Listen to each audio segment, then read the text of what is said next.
Bismillahirrahmanirrahim.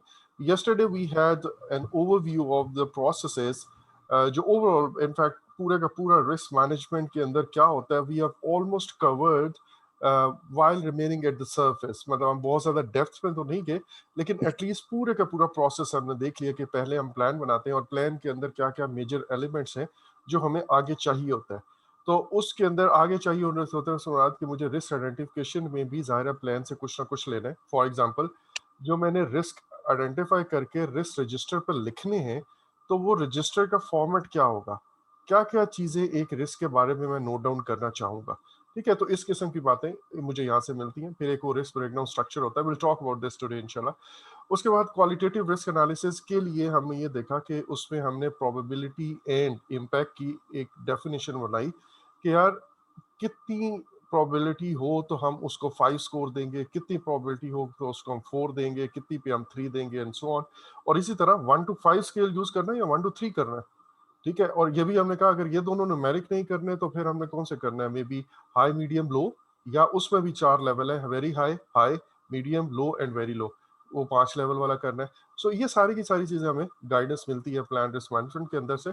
और फिर हमने कहा कि हाई प्रायोरिटी रिस्क का हम क्वांटिटेटिव एनालिसिस भी करते हैं और फिर हम रिस्क रिस्पॉन्स प्लानिंग करते हैं एंड देन जब जब रिस्क अकर करता जाता है उन रिस्क रिस्पॉन्सेज को हम इम्प्लीमेंट कर देते हैं and then we finally saw कि जी किस तरह हमने रिस्क को मॉनिटर करना है। अच्छा, यहाँ तक हमने बड़ी डिटेल में कल वो ले लिया है और इंशाल्लाह उसका फायदा हमें ये होगा कि अब हम बड़ा ही तेज मतलब आज और कल इंशाल्लाह रिस्क मैनेजमेंट ही अभी चलता रहेगा लेकिन अब हम बड़ा तेजी से जाएंगे बिकॉज वो प्रोसेस अगर आपने अभी नहीं सुना या उस पर आपकी ग्रिप नहीं है, सुना भी हो मे बी एक दफा और आपको लगता है कि अभी मुझे पूरी बात समझ नहीं आई, तो उसको दोबारा एक दफा देख लीजिएगा। वो अंडरस्टैंडिंग वैसे मैं आपको बताऊं टूल्स एंड टेक्निक्स के अलावा वो जो मैंने आपको बताया उतनी अंडरस्टैंडिंग पीएमपी एग्जाम के लिए काफी है। बट ऑब्वियसली कुछ टूल्स एंड टेक्निक्स है जो डिटेल आपको समझने से फायदा होगा, आपकी क्लैरिटी आ जाएगी कि अच्छा यार ये इस तरह करते हैं। ऑल दो वो tool and technique practically use नहीं होंगे, एग्जाम के अंदर आपसे पूछा नहीं जाएगा, बट आपको एक माइंड में होगा कि अच्छा यार जब हम बात करते हैं लेट्स से जो जो हम सिमुलेशन रन करते हैं तो सिमुलेशन रन करने का क्या फायदा होता है और ये कैसे होती है। ठीक है, इस तरह की कुछ बातें आपको समझ आ जाएंगी। चलिए जी, सो लेट्स स्टार्ट। अच्छा, एक और बात रहती है जो एक टॉपिक है before I start this plan risk management, वो ये कि रिस्क की अगर आप सिनेरियो को समझे ना तो वो ये है कि वक्त के साथ साथ हमारे प्रोजेक्ट के ऊपर हालात बदलते रहते हैं। हमारा ये प्रोजेक्ट है, यहाँ पे स्टार्ट डेट है और यहाँ पे एंड डेट है। तो जब प्रोजेक्ट स्टार्ट होता है और आप इस लम्हे पे यहाँ पे आके प्लानिंग के अंदर लेट्स से अपने रिस्क को आइडेंटिफाई करते हो, उनका कुछ प्रोबेबिलिटी का आपके अंदाजा होता है कि होने का चांस इतना है और अगर हुए तो इतना इम्पैक्ट होगा।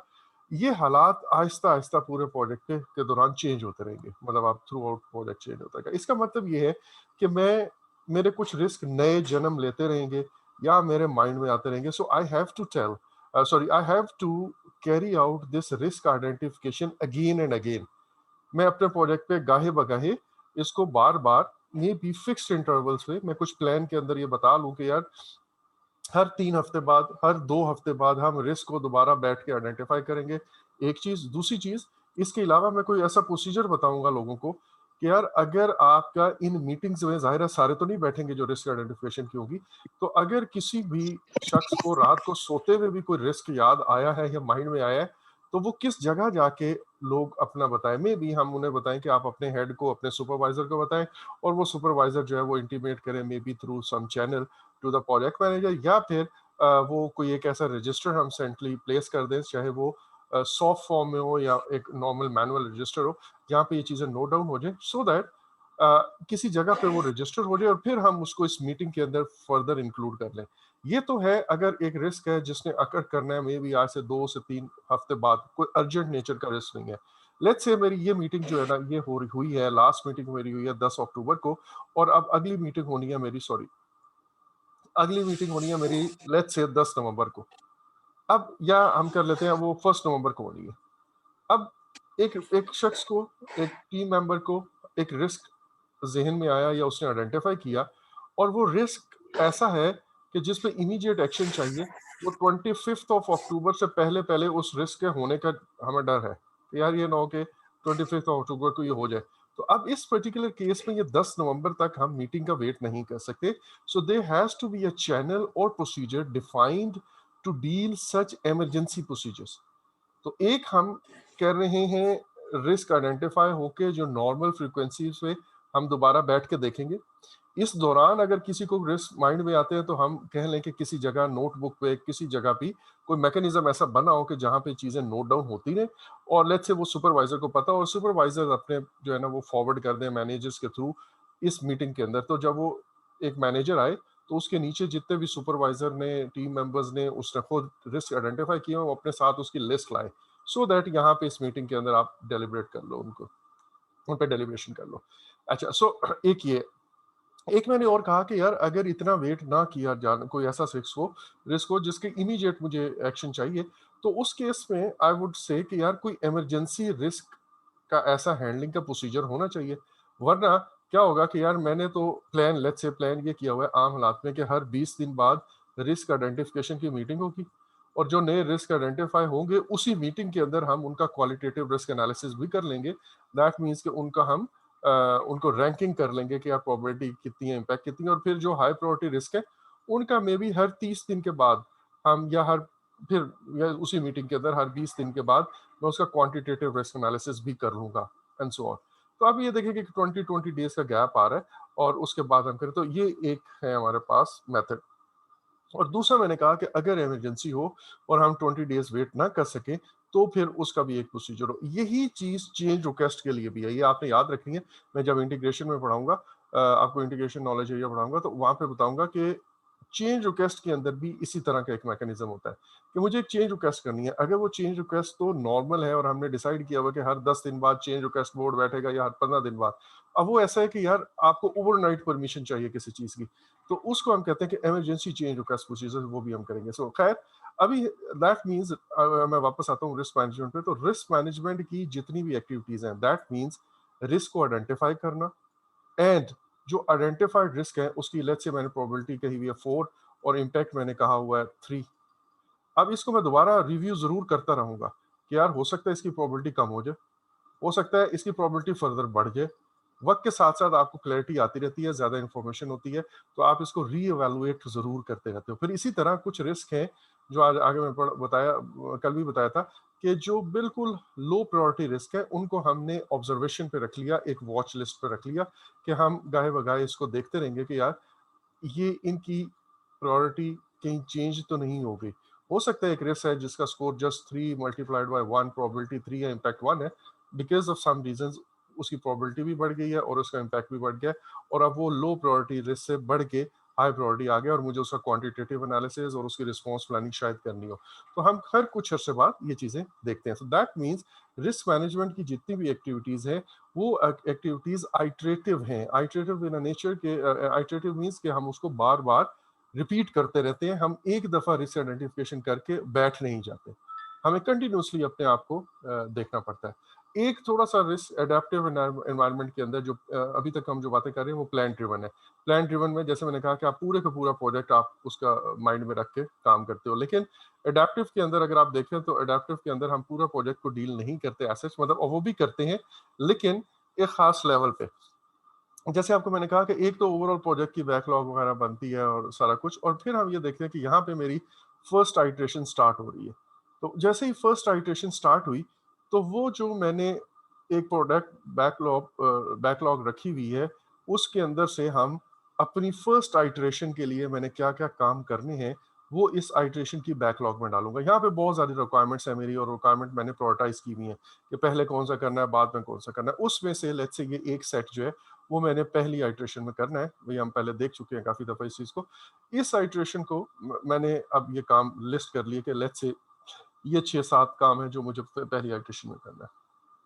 अब इन कामों को, या ये रिक्वायरमेंट है जो मुझे पहली आइट्रेशन में मीट करनी है, अब मैं इनको सामने रखते हुए रिस्क आइडेंटिफाई करूंगा कि इन 7, 8, 10, 15 दिनों में जितने की भी आइट्रेशन का ड्यूरेशन है उन दिनों में मुझे कितने कितने रिस्क आइडेंटिफाई मतलब पॉसिबल अकर कर सकते हैं, और उनका फिर मैं उसी तरह क्वालिटेटिव एनालिसिस और फिर क्वांटिटेटिव एनालिसिस, क्वालिटेटिव एनालिसिस से रिस्क प्रोटाइज हो जाते हैं, high priority list low priority list आप कर लेते हो और फिर उनका क्वांटिटेटिव एनालिसिस कर लेते हो। अच्छा, अब ये जब हो जाता है तो फिर मेरा, और अगेन यहाँ पे कुछ बातें शायद ना लिखी हो, लेकिन आप इनकी रिस्पॉन्स प्लान वगैरह सारा कर लेते हो, ठीक है, कि ये वो रिस्क है, अगर ये इन 8 दिनों में 10 दिनों में आइट्रेशन के दौरान अगर कर जाता है तो फिर मैं क्या करूंगा, फिर मैं रिस्पॉन्स प्लान ये है, बिल्कुल जिस तरह हम पूरे प्रोजेक्ट का बनाते हैं उसी तरह सिर्फ एक आइट्रेशन 7 या 8 दिनों का फोकस के साथ ये काम करेंगे। Then what I would do, कि जब ये आइट्रेशन स्टार्ट हो जाएगी, ये तो आइट्रेशन की प्लानिंग के वक्त हो गया, अब जैसे ही आइट्रेशन स्टार्ट होगी तो मैं अपने इस रिस्क को रिव्यू करता रहूंगा, जैसे अभी मैंने कहा पूरे प्रोजेक्ट को रिस्क को आप बार बार रिव्यू करते रहते हो और एसेस करते हो, और अगर कोई रिस्क अकर करता है तो आपने यहाँ पे जो प्लानिंग की हुई है वो प्लानिंग एग्जीक्यूट कर दोगे, अगर अकर नहीं करता तो जाहिर है उसको आप स्टेटस, अगर क्लोज हो गया तो क्लोज कर दोगे, अदरवाइज उसको आप ओपन रखोगे and you will keep monitoring that risk. अच्छा, और फिर आप इसी के मुताबिक अपना जो रिस्क रजिस्टर है, लेकिन अब ये जो रिस्क रजिस्टर है ये इस एक आइट्रेशन का रिस्क रजिस्टर है, छोटा सा रजिस्टर है जिसके अंदर सिर्फ इस आइट्रेशन के रिस्क लिखे हुए, उसको आप अकॉर्डिंगली अपडेट करोगे। अपडेट से मुराद क्या है, भाई ये रिस्क क्लोज हो गया विदाउट अकरिंग, या ये रिस्क अकर कर गया है, या ये रिस्क अभी अकर नहीं किया but risk is still open, risk close नहीं हुआ, ठीक है। तो इस तरह आप रिस्क रजिस्टर अपडेट करोगे और जैसे ही पहली आइट्रेशन खत्म होगी तो आपका ये रिस्क रजिस्टर भी फ्री हो जाएगा। अगर मुझे इसमें से कुछ ऐसे रिस्क हैं जो आगे कैरी फॉरवर्ड करने हैं अगले रिस्क के अंदर, तो मैं यहाँ से उसको रिस्क आइडेंटिफिकेशन या अगली आइट्रेशन के रजिस्टर में डाल दूंगा and then I will continue the same procedure for the next iteration, ठीक है। तो ये हमारे पास कह लें कि आइटरेटिव या एडेप्टिव लाइफ साइकिल में होता है। आपको ये बहुत ज़्यादा, अभी तक जो मेरे पास फीडबैक आ रहा है, एक क्वेश्चन भी नहीं आ रहा किसी का भी एजाइल पे या इस तरह एडेप्टिव पे, एक क्वेश्चन भी नहीं आ रहा, बट बिकॉज 6th स्टैंडर्ड में उन्होंने ये समहाउ एजाइल का पोर्शन ऐड कर दिया है, और जो नेक्स्ट हमारा एग्जाम कंटेंट आउटलाइन है उसमें तो ये 50% वेटेज है एजाइल की। तो इन अभी तक तो नहीं है, लेकिन अगर कहीं है भी तो आपके माइंड में जो चीज़ क्लियर होनी चाहिए ना, वो ये है कि प्लान ड्रिवन के अंदर हमारा जो प्लानिंग की अप्रोच है that is for the whole project, लेकिन इसके अंदर अगर चेंज ड्रिवन है या अडेप्टिव है तो उसके अंदर हम एक एक आइट्रेशन का काम प्लान करते हैं। पूरे प्रोजेक्ट की एक बैकलॉग कह लें या एक कह लें कि वो रिक्वायरमेंट है या आपका वो स्कोप है जो आपको कवर करना है, और उनको आपने प्रायोरिटाइज किया हुआ कि पहले ये करने हैं, फिर ये करने हैं, फिर ये करने हैं, इस तरह आपने ऑर्डर पे प्रायोरिटाइज किया हुआ है, और फिर आप कहते हो कि यार फर्स्ट आइट्रेशन में इतना हिस्सा होगा और अब ये आइट्रेशन का एक स्कोप आ गया या आइट्रेशन की बैकलॉग आ गई है। सो आप आइट्रेशन के मुताबिक इसको प्लान करते हो। और कुछ 2-3 बातें और मैंने आपको बताई हुई है कि आइट्रेशन के एंड पे जैसे आइट्रेशन खत्म होती है तो आप अपना रिव्यू करते हो आज तक की परफॉर्मेंस, और आप अपनी पिछली परफॉर्मेंस को चेक करते हो कि हमने क्या खोया क्या पाया, और अकॉर्डिंगली उसको फिर आप अगली उसमें करो रेट्रोस्पेक्टिव, जिसका हमने नाम दिया था रेट्रोस्पेक्टिव मीटिंग, जिसके अंदर आप पिछली आइट्रेशन की प्रोग्रेस को रिव्यू कर लेते हो। तो ये 3-4 बातें आपके माइंड में बस होनी चाहिए, इससे ज़्यादा आपको इसके बारे में गम लगाने की जरूरत नहीं है। Now let's start studying the ये जो प्रॉपर प्रोसेसेस हैं उनको थोड़ी थोड़ी डिटेल्स आप ऐड करते जाएंगे। शुरू के प्रोसेस में तो इतनी नहीं है, बट लेटर जो है प्रोसेसेस उनके अंदर हम काफ़ी डिटेल्स मजीद ऐड करेंगे। सो सबसे पहले जो प्लानिंग है, प्लानिंग जैसे मैंने आपको कहा कि ये आपको बताती है कि हमने रिस्क किस तरह आइडेंटिफाई करने हैं, उनका एनालिसिस कैसे करना है, उसके बाद उनको नोट कैसे करना है, उसके बाद अगर जो हाई प्रायोरिटी रिस्क है उनको कैसे डील करना है, किसको प्रोबेबिलिटी के स्कोर क्या देने हैं, इम्पैक्ट के स्कोर क्या देने हैं, ठीक है, और रिस्क रिस्पॉन्स प्लानिंग कैसे करनी है, फिर रिस्क रिस्पॉन्सिबिलिटीज किस किस की होंगी, रिस्क ऑनर कौन बुला होता है, ठीक है, रिस्क के बारे में उसको मॉनिटर आपने कैसे करना है एंड सो ऑन। और ये सारी मीटिंग्स जो मैंने अभी आपको थोड़ी देर पहले बताया उसमें कब कब आपने रिस्क आइडेंटिफिकेशन की मीटिंग बार बार करनी है, कब कब आपने रिस्क के एनालिसिस करने एंड सो ऑन। अच्छा, एक सबसे बड़ी बात वो ये कि आपको रिस्क की जो एवेलुएशन है that must be according to the project's requirement. इसको हमने पहले भी पढ़ा, हमेशा हर नॉलेज एरिया के अंदर ये बात आप याद रखिएगा। हम जो भी काम कर रहे हैं, लास्ट टाइम हमने क्वालिटी में भी यही पढ़ा कि यार ऐसा ना हो कि मैं 10,000 मेरा नुकसान होगा अगर एक नेगेटिव रिस्क अगर कर गया, और इस रिस्क को 10,000 बचाने के लिए मैं इस पर 20,000 ना लगा दूं। My efforts to avoid this risk और this damage should be less costly than this damage itself, ठीक है। ये आपने लाजमी याद रखना कि आपकी रिक्वायरमेंट, आपके सॉरी ये जो रिस्क है उसको डील करने के लिए आप जो पूरा काम कर रहे हैं, ये एफर्ट रिस्क मैनेजमेंट की कर रहे हैं, ये it must be proportionate to the आपकी रिस्क का लेवल, आपके प्रोजेक्ट की importance to the organisation and stake holders.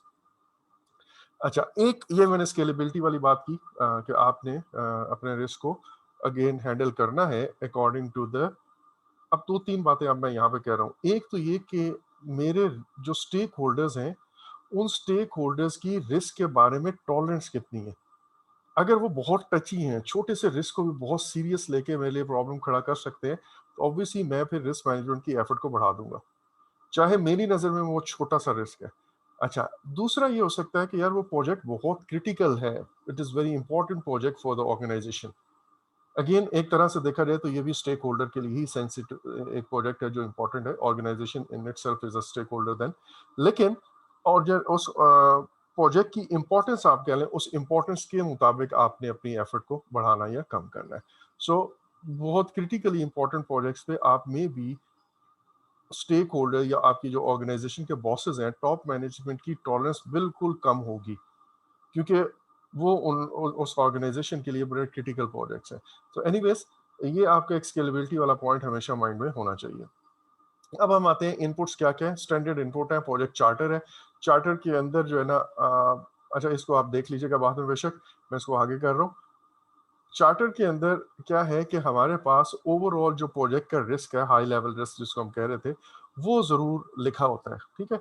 और आपको पता होता है कि यार ये कैसे, सॉरी, ये इसी से आपको एक जनरल आइडिया मिलता है कि आपकी रिस्क मैनेजमेंट की एफर्ट कितनी होगी। और इसके अलावा अगर आपकी कोई अजम्पशंस वगैरह हैं अबाउट द रिस्क, तो वो ज़ाहिर है। और फिर रिस्क मैनेजमेंट से रिलेटेड कोई रिस्पॉन्सिबिलिटी का कोई यहाँ पे दिया गया है कि project manager will act as a risk manager as well, कोई इस तरह की बात लिखी हुई है, तो वो भी हमें चार्टर के अंदर से मिल जाएगी। अच्छा जी, उसके बाद सॉरी, देन है हमारे पास जो मैनेजमेंट प्लान है, प्रोजेक्ट मैनेजमेंट प्लान। अब इस प्रोजेक्ट मैनेजमेंट प्लान के अंदर एक चीज़ इंपॉर्टेंट ये है कि हमारे पास सारे मैनेजमेंट प्लान्स इसके अंदर हैं, और वहाँ पे उनको सामने मुझे ज़रूर रखना। मैं एक एग्जांपल आपको देता हूँ। मैंने जितने भी रिस्क रिस्पॉन्स प्लान बनाए, ठीक है, उन प्लान्स के लिए जाहिर है मुझे कुछ रिसोर्सेज लेट से चाहिए। अब वो जो रिसोर्सेज हैं, वो उनकी कॉस्ट की एस्टिमेशन, उन रिसोर्सेज के लिए जो स्केड्यूल का चेक करना है कि वो अवेलेबल हैं उस वक्त या नहीं है, ये क्या रिस्क मैनेजमेंट वाला बंदा काम करेगा ये, या ये कॉस्ट मैनेजमेंट वाले खुद डील करेंगे उनके एस्टिमेट वगैरह, या फिर ये रिसोर्स मैनेजमेंट वालों का काम है। तो ऐसा ना हो कि कॉस्ट मैनेजमेंट वाला कहे कि ये रिस्क मैनेजमेंट जो है ना वो खुद अपने कॉन्टीजेंसी रिजर्व्स के एस्टिमेट लगाएगी, और इधर रिस्क मैनेजमेंट वाला कह दे, ये अस्यूम कर ले कि कॉस्ट मैनेजमेंट वाला काम करेगा। दैट मीन्स इन दोनों प्लान्स के अंदर आपस में एक कोऑर्डिनेशन होनी चाहिए, और एक ही तरह की जबान दोनों के अंदर हो। ये ना हो कि इसने इसकी तरफ फेंक दी रिस्पॉन्सिबिलिटी, और इसने इस प्लान के अंदर जो लिखा हुआ इसकी तरफ फेंक दी, और किसी ने उसको एड्रेस ही नहीं किया। So we need to be very clear about that thing. अच्छा, दूसरी बात, इंटीग्रेशन। वैसे भी मतलब हमने देखा कि इंटीग्रेशन प्रोजेक्ट मैनेजमेंट का रोल है, प्रोजेक्ट मैनेजर का ये रोल है, और वो सारे नॉलेज एरियाज को आपस में इंटीग्रेट करता है। रिस्क मैनेजमेंट के बारे में हमने कल देखा था कि जैसे ही आप एक रिस्क रिस्पॉन्स प्लान करते हो, तो उस रिस्क रिस्पॉन्स प्लानिंग के नतीजे में कभी आपका स्कोप चेंज हो रहा होता है, कभी आपका स्केड्यूल आगे पीछे हो रहा होता है, कभी आपकी रिसोर्सेज आगे पीछे हो रही होती हैं, कभी कुछ चीज़ें आप कहते हो कि मैं प्रोक्योर कर लूंगा। मसलन एक रिस्क मैंने आइडेंटिफाई किया, अब मैं कुछ रिस्क हाइपोथेटिकली बताता हूँ। मैं कहता हूँ कि यार मैंने एक रिस्क आइडेंटिफाई किया कि मेरा सेलर, वो जो मुझे चीज़ें सर्विसेज प्रोवाइड कर रहा है, वो मुझे सप्लाई जो देगा वो लेट कर देगा, डेडलाइन से लेट कर देगा। तो मैं इसका रिस्पॉन्स प्लान ये बनाता हूँ कि हम अपनी क्लॉज के अंदर, सॉरी, अपना जो कॉन्ट्रैक्ट होगा इस सेलर के साथ जब हम कॉन्ट्रैक्ट करेंगे, उसके अंदर एक क्लॉज ऐड कर दूंगा, और उस क्लॉज में उसकी कोई सिक्योरिटी डिपॉजिट या समथिंग लाइक दैट, या उसको कुछ चार्ज या पेनल्टी डालूंगा अगर वो लेट हुआ तो। अब ये मेरा रिस्क रिस्पॉन्स प्लान है। इसने क्या किया, मेरे जो प्रोक्योरमेंट के डॉक्यूमेंट्स हैं उनको चेंज कर दिए। आपको याद है, अगर वो जो चैप्टर 3 के अंदर हमने रीटा का प्रोसेस चार्ट पढ़ा था, तो उसके अंदर हमने कहा था कि यार जो ऊपर टॉप पे एक मेक एंड बाय डिसीजन होता है, और उस मेक एंड बाय डिसीजन के साथ आप प्रोक्योरमेंट के डॉक्यूमेंट साथ बनाते हो, तो वो डॉक्यूमेंट्स का ड्राफ्ट अब चेंज हो जाएगा, क्योंकि हमने एक क्लॉज उसके अंदर ये ऐड कर दी हुई है। ठीक है, इस तरह की कुछ बातें हैं जो आपका या प्रोक्योरमेंट को चेंज कर रहा होता है, या आपके ये जैसे मैंने कहा कॉन्ट्रैक्ट ड्राफ्ट को चेंज कर देगा, या मैं कहता हूँ कि यार दिस अ चांस और दिस अ रिस्क कि हम मार्केट में जब प्रोक्योरमेंट के लिए जाएं, तो हमें बहुत ज़्यादा सप्लायर इसके ना मिले, तो और it may take a lot of time to search a supplier, क्योंकि मुझे जो चीज़ चाहिए वो बड़ी यूनिक नेचर की है। तो अब इसकी वजह से मैं कहूँगा कि भाई इसका मतलब है फिर प्रोक्योरमेंट ज़रा टाइम पे स्टार्ट कर लें। तो अब वो प्रोक्योरमेंट का स्केड्यूल हम चेंज कर देंगे। तो इसी तरह मैंने आपको बाकी एग्जांपल्स भी दी हुई हैं कि वो एक शेड ऐड करूँगा तो स्कोप आ जाएगा, एक एक्टिविटी है उसको हम पीछे ले जाएँगे मॉनसून से, तो उसका स्केड्यूल चेंज हो जाएगा एंड सो ऑन। तो ये कुछ चीज़ें हैं जो हमें ये शो करती हैं कि risk management is related to every knowledge area actually, और हमें उसको उसी तरह हैंडल करना है। अच्छा, project documents is and also another output, और प्रोजेक्ट डॉक्यूमेंट में ऑल्दो हम ये स्टेक होल्डर रजिस्टर में यही वाली चीज़ आप दोबारा देखेंगे। स्टेक होल्डर रजिस्टर के अंदर 3 तरह की इंफॉर्मेशन होती है। पहली इंफॉर्मेशन होती है जो स्टेक होल्डर्स की आइडेंटिफिकेशन से रिलेटेड है। दैट मीन्स उसका नाम क्या है, ऑर्गेनाइजेशन में वो डिप्टी, लेट्स से मैं कहता हूँ डिप्टी डायरेक्टर है, और वो किस ऑफिस में बैठता है, ईमेल्स है, प्रोजेक्ट के ऊपर उसका क्या रोल है, क्या वो रिसोर्स मैनेजर है। ये रिसोर्स मैनेजर की टर्म एंड फंक्शनल मैनेजर की टर्म आपको बिल्कुल क्लियर होनी चाहिए। Resource manager and functional manager एक ही बात है। फॉर एग्जांपल, अगर मुझे कोई आईटी का डिपार्टमेंट है और इस आईटी का जो मैनेजर है ये बेसिकली आईटी की रिसोर्सेज का मैनेजर है, या ये आईटी का जो फंक्शन है, फंक्शनल डिपार्टमेंट है, उसका मैनेजर है। तो ये जो फंक्शनल हेड होता है या रिसोर्स मैनेजर होता है, ये मुझे प्रोजेक्ट के लिए रिसोर्सेज दे रहा है। तो मे भी ये एक फंक्शनल मैनेजर और जिस स्टेक होल्डर को हमने यहाँ पे उसका नाम लिखा है। फिर उनकी जो मेजर रिक्वायरमेंट्स है और एक्सपेक्टेशंस है। एक्सपेक्टेशंस वेग रिक्वायरमेंट्स का एक दूसरा नाम है। एक्सपेक्टेशंस होती है यार जबरदस्त किस्म का सिस्टम बन जाएगा, ये चीजें बहुत अच्छी हो जाएंगी, जैसे ही हम ये सॉफ्टवेयर डिप्लॉय करेंगे हमारी एफिशिएंसी बढ़ जाएगी। ये है वेग उसमें। लेकिन उसको आप फिर चेंज करते हो रिक्वायरमेंट्स के अंदर। आपको याद होगा कि हमने अपना स्टेक होल्डर रजिस्टर के अंदर क्या क्या, सॉरी, जो मेरे पास इनिशिएटिंग प्रोसेस ग्रुप है उसके अंदर हम आइडेंटिफाई, सॉरी, स्टे अपना डेवलप प्रोजेक्ट चार्टर एक प्रोसेस है, और दूसरा आइडेंटिफाई स्टेक होल्डर। और स्टेक होल्डर आइडेंटिफिकेशन के दौरान ये रजिस्टर बनता है। और फिर आपको याद है कि हम अपने ये प्लान बनाते हैं, और प्लान बनाने के बाद जो पहला काम करते हैं वो रिक्वायरमेंट गैदरिंग का करते हैं, और उसमें हमने कहा था हर स्टेक होल्डर से हम रिक्वायरमेंट गैदर करते हैं, वहाँ पे यही रजिस्टर एज एन इनपुट आता है। और वो रिक्वायरमेंट्स यहाँ पे है, अगर उनकी एक्सपेक्टेशंस भी है ना, तो उनको भी उस स्टेज पे हम जब कलेक्ट रिक्वायरमेंट कर रहे होते हैं तो उनका हम रिक्वायरमेंट्स में चेंज करते हैं। यहाँ पे एक चीज आई है, attitude. Attitude towards what? Attitude towards many things, specially the risk. अभी हमारे लिए रिस्क की बात है। फॉर एग्जांपल, एक स्टेक होल्डर है और वो उस कस्टमर से, वो मेरा स्टेक होल्डर, और ही और she is very concerned about the schedule. अब जो स्केड्यूल के बारे में उसका कंसर्न है, दैट इज हिज और हर एटीट्यूड टूवर्ड्स दिस स्केड्यूल। इसी तरह मे बी कॉस्ट डिपार्टमेंट का जो फंक्शनल हेड है, वो जो फाइनेंस हेड है जो हमारा ऑर्गेनाइजेशन के अंदर, वो बहुत कंसर्न होगा may be about the cost. ठीक है, इसी तरह जो क्वालिटी का फंक्शन है वो बहुत कंसर्न होगा मे बी अबाउट क्वालिटी। सो ये जो एटीट्यूड्स हैं, ये हमें हमारा जो रिस्क मैनेजमेंट के अंदर ये चीज बताती है, और ये क्यों जरूरी है अभी मैं आपको थोड़ी देर में बताऊंगा। कल मैंने आपको वैसे हल्का सा इसका गाइड किया था कि हमने अपने प्रोजेक्ट के ऊपर जो डिफरेंट स्टेक होल्डर्स की रिस्क के बारे में टॉलरेंस या उनकी रिस्क एपिटाइट का हमें अंदाजा होता है, और वो इसी एटीट्यूड से निकलता है। ठीक है जी। अच्छा, खैर, ये हमारी असेसमेंट की हम कर रहे हैं। हम जो स्टेक होल्डर मैंने इधर आइडेंटिफाई किया है उसकी असेसमेंट कर रहे हैं कि उसकी रिक्वायरमेंट्स क्या है, उसकी एक्सपेक्टेशंस क्या है, उसके एटीट्यूड्स क्या है, उसकी पावर क्या है, प्रोजेक्ट को वो कितना इन्फ्लुएंस कर सकता है एंड सो ऑन, उसका प्रोजेक्ट के अंदर इंटरेस्ट क्या है। ये जब कर लेते हैं तो फिर हम अपने उस स्टेक होल्डर को कोई क्लासिफिकेशन देते हैं, वहां ये इंटरनल है, ये एक्सटर्नल है। और फिर वो जो इंटरेस्ट पावर के लिहाज से भी हम उसको कहते हैं कि यार ये वाला स्टेक होल्डर ऐसा है। ये हम पढ़ेंगे, एक पावर इंटरेस्ट ग्रेड है और बहुत सारी दूसरी चीजें जिन लोगों ने पहले पढ़ी भी है उनके लिए, कि उसके मुताबिक जो हम पावर इंटरेस्ट ग्रेड के मुताबिक, ये मैं पहले भी एक दफा बता चुका हूँ, यहाँ पे लेट से मेरी पावर है और यहाँ पे यहाँ पे पावर है और यहाँ पे इंटरेस्ट है। तो वो स्टेक होल्डर जिनका पावर भी लो है और प्रोजेक्ट के ऊपर इंटरेस्ट भी लो है, उनकी एक कैटेगरी है। इनको मैं एक ही तरह से डील करूंगा। मे बी मैं आई वुड से कि यार इनको बस keep them inform, that's it. Let's say मैं ये कहता हूँ, ठीक है। अच्छा, दूसरा हो सकता है कि उनका इंटरेस्ट तो बहुत ज्यादा हो लेकिन बेचारे कर कुछ नहीं सकते, उनकी पावर क्या सही है, तो ये एक और कैटेगरी है। इसी तरह यहाँ पे पावर तो हाई है लेकिन उसका इंटरेस्ट नहीं है, तो इनको मैंने कैसे डील करना है। और इसी तरह ऐसी स्टेक होल्डर्स जिनकी पावर भी यहाँ पे ज्यादा है और जिनका इंटरेस्ट भी ज्यादा है, तो उनको कैसे डील करना है। तो ये मैं इस तरह की कोई क्लासिफिकेशन कर लेता हूँ, और वो क्लासिफिकेशन बेसिकली मुझे हेल्प करती है स्टेक होल्डर के इंगेजमेंट को प्लान करते हुए।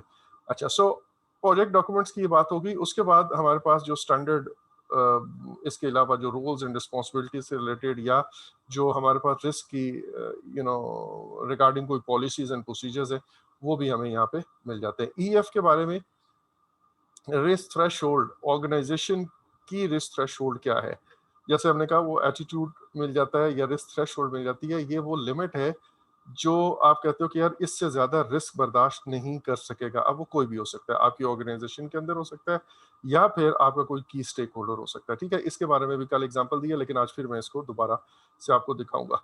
ओपीएस, रिस्क के रिलेटेड आपकी ऑर्गेनाइजेशन पॉलिसीज कैसी हैं, कोई रिस्क स्टेटमेंट आपने लिखनी है तो उसका फॉर्मेट क्या होगा, रोल्स एंड रिस्पॉन्सिबिलिटीज में भी रिस्क से रिलेटेड कोई डिफाइन हुए हो, उससे रिलेटेड अथॉरिटी लेवल्स या decision making and so on. So वो जो स्टैंडर्ड ओपीएस है, इसी तरह पुराने प्रोजेक्ट्स के ऊपर कोई टेम्पलेट्स आपके पास बने बनाए हैं, कोई लेसन लर्न, आप हमेशा हम इसको डील करते हैं कि लेसन लर्न रजिस्टर पुराने प्रोजेक्ट का ओपीएस के थ्रू हम चेक करते हैं, लेसन लर्न सॉरी, और अपना जो लेसन लर्न रजिस्टर है उसको भी हम एज एन इनपुट देखते हैं, और वो लिखा हुआ है या नहीं लिखा हुआ, आपने अस्यूम करना है कि इट इज ऑलवेज देयर।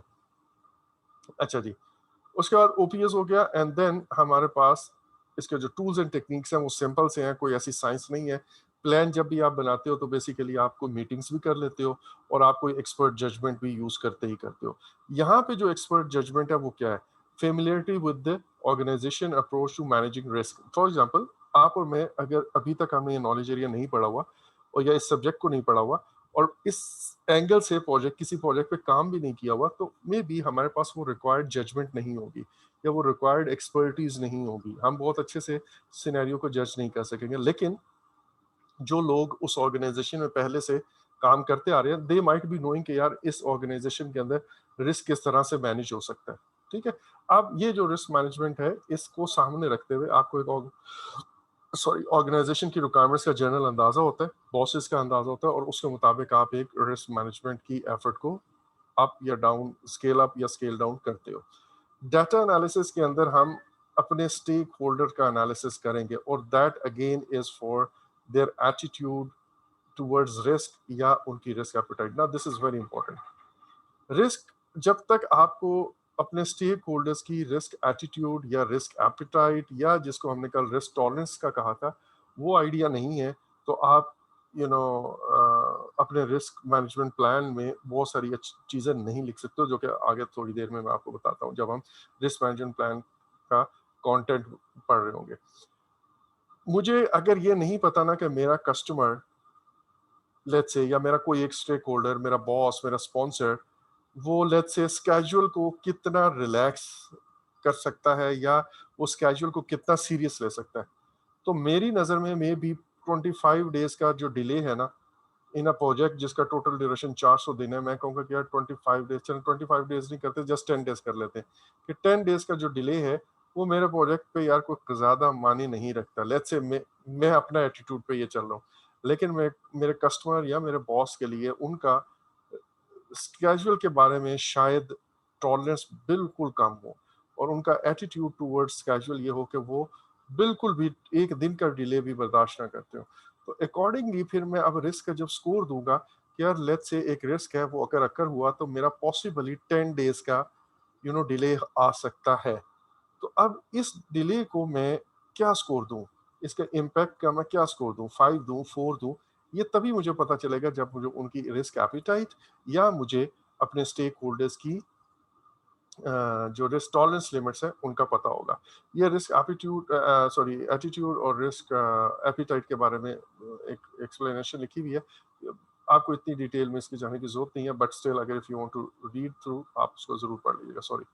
अच्छा, उसके बाद मीटिंग्स, मैंने कहा आप इन मीटिंग्स के अंदर रिस्क आइडेंटिफिकेशन की मीटिंग, सॉरी, रिस्क प्लान बनाने के लिए आप बहुत सारी चीजें इकट्ठी बैठ के करते हैं, और मीटिंग्स के अंदर डिफरेंट स्टेक होल्डर्स आते हैं। इन जनरल क्या है, प्रोजेक्ट मैनेजर बैठा होता है, सब्जेक्ट मैटर एक्सपर्ट्स आ सकते हैं, आप उनको बुला सकते हो, कोई भी related stakeholder, at times customer को आप में भी बुला सकते हो कुछ क्लैरिटी लेने के लिए। ठीक है, सो जो प्लान बनते हैं जनरली आपको ये याद है कि प्लान हमेशा वो जो टीम, इनिशियल टीम है, प्लानिंग टीम है, वो मिलकर बना रही होती है। Now you should know the output of this process and that is risk management plan, और इस रिस्क मैनेजमेंट प्लान के अंदर क्या कुछ होता है, ये सारी बातें होती है। मैं one by one risk strategy, risk methodology, roles and responsibilities, funding, timing and so on, इनको हम वन बाय वन देखते हैं। आखिर में मैं इनकी आपको समरी दे दूंगा और आप उसकी तस्वीर ले लीजिएगा। रिस्क स्ट्रैटेजी बेसिकली एक general approach to managing risk on the project है। फॉर एग्जांपल, एक जर्नल स्टेटमेंट होती है कि we will be following an active risk management on our project, in that we will try to follow the PMI's project management standard. ठीक है, और या फिर हम ये कहेंगे कि in general we will try to avoid all negative possible negative risk, and we will try to capture or maximize on the opportunities or the positive risk। ठीक है, using a proactive risk management approach. तो इस तरह की एक journal strategy risk के बारे में, आपने रिस्क को कैसे डील करना है। फिर आप उस रिस्क मैनेजमेंट की मेथोडोलॉजी बताते हो। जब आप मेथोडोलॉजी बताते हो तो आप ये बताते हो कि हम कौन कौन से प्रोसेसेस यूज करेंगे विद एग्जांपल्स। अगर ये हुआ तो इस तरह डील करेंगे, ये हुआ तो इस तरह डील करेंगे। बेसिकली आपका बाकी सारा प्लान वो मेथोडोलॉजी की एक्सप्लेनेशन में एक तरह से चला जाता है। ठीक है, अगेन प्रोजेक्ट मैनेजमेंट के अंदर, सॉरी PMP एग्जाम के अंदर आपसे ये कंटेंट इस तरह नहीं पूछे जाएंगे, लेकिन आपको ये पता होना चाहिए कि यार मतलब ये माइंड में एक क्लैरिटी हो कि हम प्लान से करते क्या है, प्लान बना के हमें क्या मिल जाता है। अच्छा, फंडिंग हमें दो तरह से फंडिंग का आप जहन में रखें। एक तो वो फंडिंग मुझे चाहिए जो रिस्क मैनेजमेंट के ये सारे प्रोसेसेस परफॉर्म करने के लिए, मसलन रिस्क मैनेजमेंट की मीटिंग्स हो रही है ना, तो उन मीटिंग्स के लिए मुझे कोई फंड्स चाहिए। अगर लोग एक जगह से दूसरी जगह से ट्रैवल कर रहे हैं, कोई मुझे वहाँ पे प्रोजेक्टर चाहिए, रिसोर्सेज चाहिए, तो उनके पैसा चाहिए होगा आपको, एक बात। इसी तरह कुछ सॉफ्टवेयर मैं सिमुलेशन के लिए रन करता हूँ, ठीक है, मॉन्टे कार्लो हम पढ़ेंगे, वो काफ़ी एक्सपेंसिव है। कोई पुराने रिस्क का डाटा मुझे मार्केट से लेना पड़ता है, वो डाटा बेस पे पेड आप कंटेंट आप वो लेते हो, तो भी आपको उसकी फंडिंग चाहिए। तो एक तो वो है कि ये जो रिस्क मैनेजमेंट के सारे प्रोसेसेस हैं, इनको करने के लिए फंड्स चाहिए। और दूसरा, वो जो मेरे पास रिजर्व्स हैं, कॉन्टीजेंसी रिजर्व्स या मैनेजमेंट रिजर्व, उनके लिए भी ज़्यादा फंडिंग की एक रिक्वायरमेंट है। सो यहाँ पे मैं उस फंडिंग के बारे में आई वुड बी टेलिंग कि यार किस तरह आपने फंडिंग को डील करना है या फंडिंग कहाँ से आएगी। उसके बाद है roles and responsibilities. Roles and responsibilities में जनरली अगर मैं आपको ये कहूँ कि यार जो रिस्क मैनेजर है, sorry, everybody on the project, everybody on the project, हर स्टेक होल्डर, वो उसको मैं एक रिस्पॉन्सिबिलिटी दूंगा कि किस हर बंदा रिस्क आइडेंटिफिकेशन का रिस्पॉन्सिबल है। जिसके माइंड में भी कोई भी रिस्क आएगा वो जरूर बताएगा, वो जरूर बताएगा। ठीक है, इसके अलावा फिर एक टर्म यूज होती है रिस्क ऑनर की।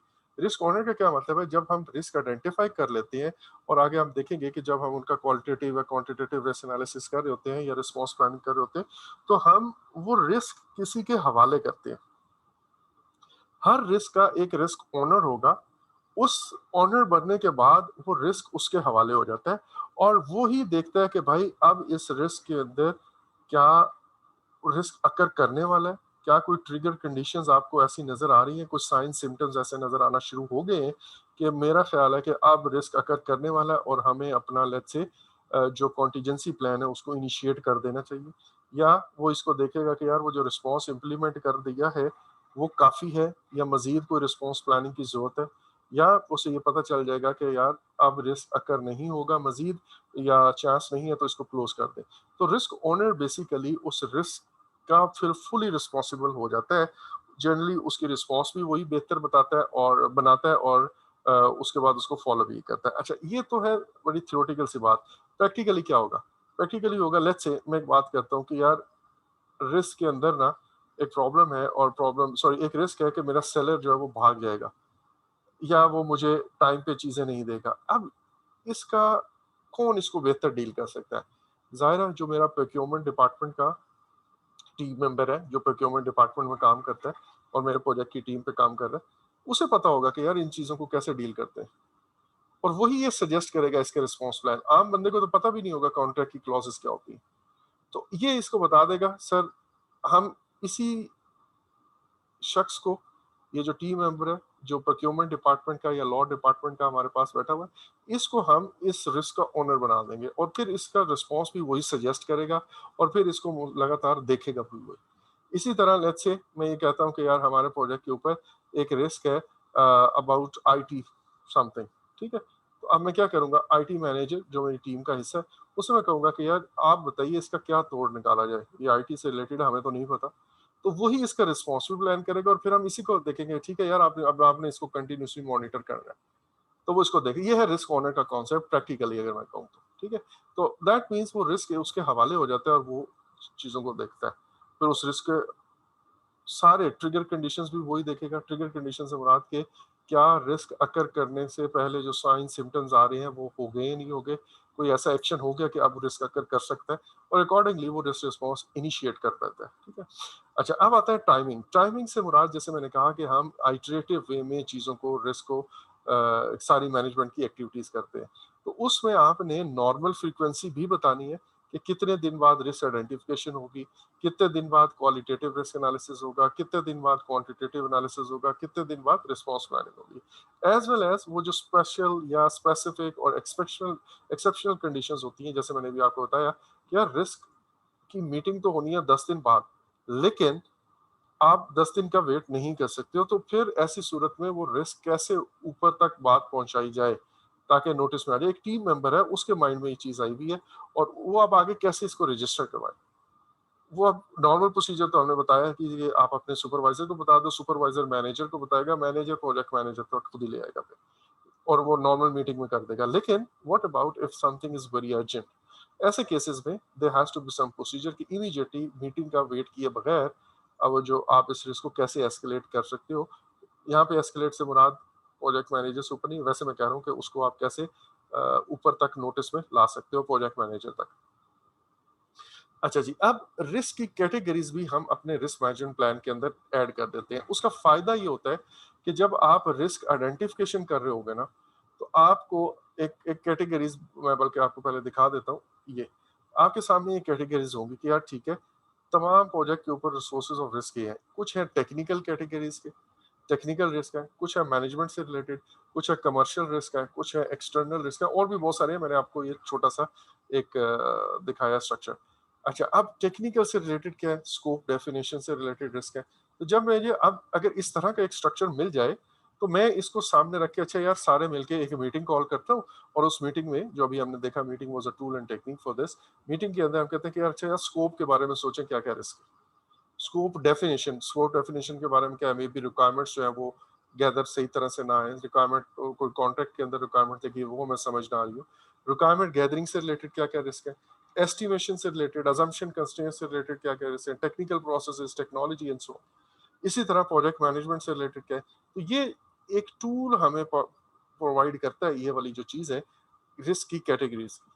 अच्छा, अब रिस्क कैटेगरीज को, ये जो हमारे सामने है एक स्ट्रक्चर, इसको हम कहते हैं risk breakdown structure. Risk breakdown structure, और इसके अंदर जो लोएस्ट लेवल है, ये मतलब ये इस तरह हॉरिजॉन्टल बना हुआ है, बट अगर मैं यूं बना दूं इसको, जैसे हमने वर्क ब्रेकडाउन स्ट्रक्चर की शक्ल देखी है, तो वो भी एक ब्रेकडाउन स्ट्रक्चर ही था। और मैंने आपको कहा था कि एक और इसी तरह रिसोर्स ब्रेकडाउन स्ट्रक्चर भी होता है।